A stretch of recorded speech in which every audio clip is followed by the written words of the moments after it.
Hi there, it's Life Prepper here. And Prepper's life isn't really easy when you think about it. First of all, you're stereotyped. That's all it is to it. Um, you're labeled as being crazy. You're labeled being strange. You're labeled being a witch, a warlock, a hermit, a hermit, whatever. You got your label, which is all it is to it. He's prepping because he believes in zombies. Uh, He's prepping because he thinks a solar flare is going to happen. She's prepping because she feels the economic collapse is going to happen, or maybe an outbreak is going to happen. The fact is, one thing is, preppers become sick with it, and that's just the bottom line. Do I publicize a lot of things? No. People do know I want to go off grid and live more off grid lifestyle. People know I'm a back to base prepper. Not everybody, but some do.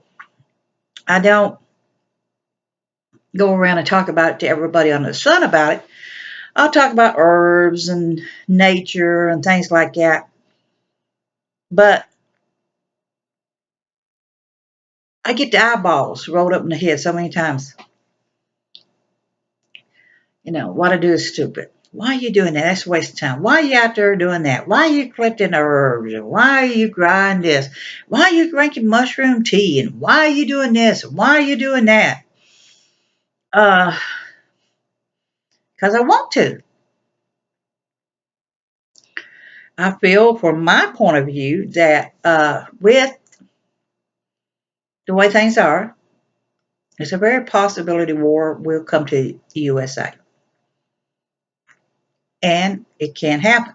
So the knowledge that I acquire and develop will be help me survive. To know what I'm looking for in plants and things like that. Society has become so comfortable in going to the store, uh, playing computer games. Obesity is USA is the number one in obesity, and it's increasing more every day. My objective is to get my health better. My objective is to get my weight off. My objective is to build strength up and prepare myself for more of a off-grid lifestyle, for nature trails and things in that area.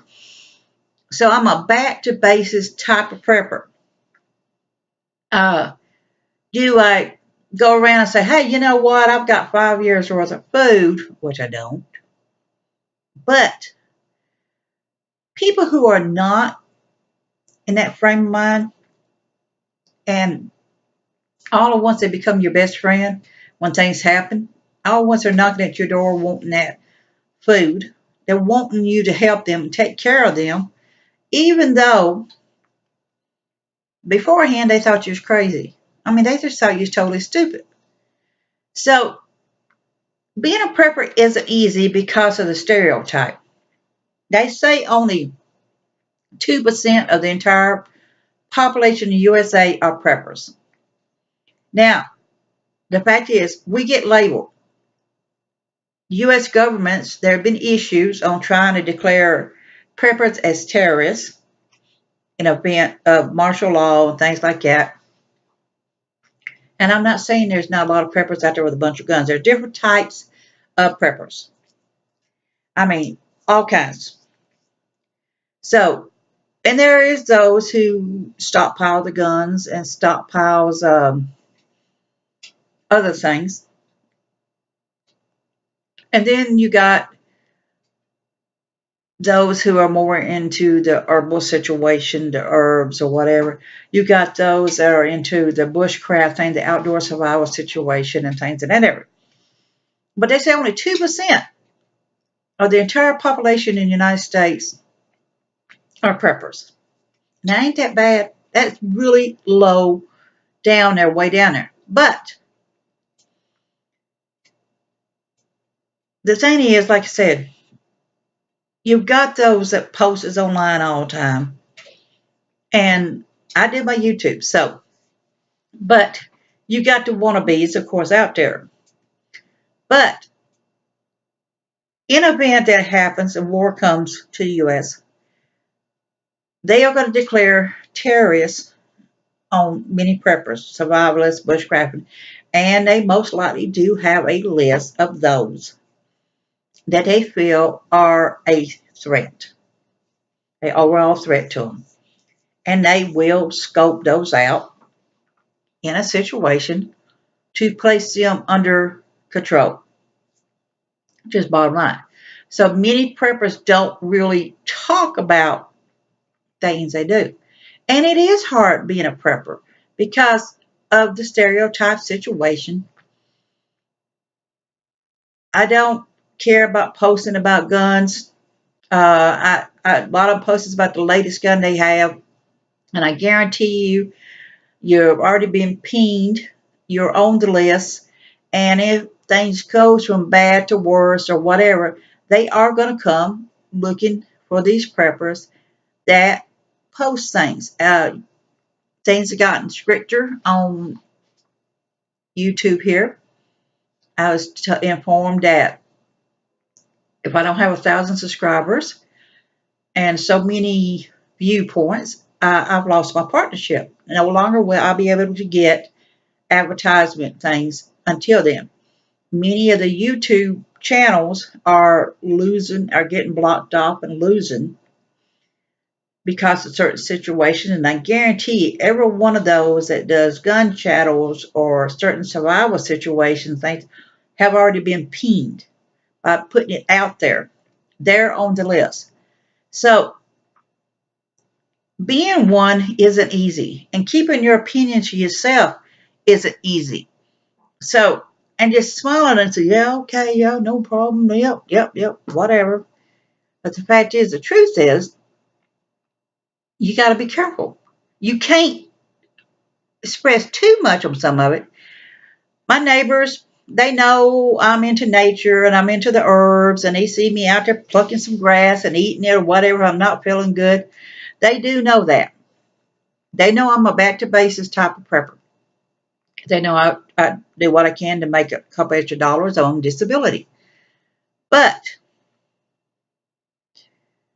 they don't realize some of the other stuff I'm trying to teach myself. And that's fine because I really don't go in detail about it. When I'm out in public, I don't go into detail about things. I just really don't. I don't deny the fact I want to go off grid more, and don't deny the fact I want to do nature more. But that's as far as it goes. I don't elaborate on how I feel about a lot of things because it forwards arguments. I don't want people to know how I feel about a lot of things. I really don't. I don't I don't trust people like I used to. And from bad to worse, I've already had some say, Joan, if things happen, uh, count on us because we'll work. Well, I know they will. The ones that told me about it will count on. They said, we're going to find you because we know we're going to survive with you. But they said they will work.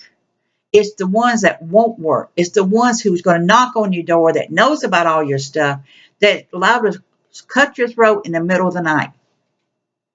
So as a prepper life, a prepper dealings, a prepper survivor, a prepper who's studying things to survive a situation and hoping that it never happens to you, just living basically day to day on the knowledge that you have how to survive by raising your own food and canning and doing all this other stuff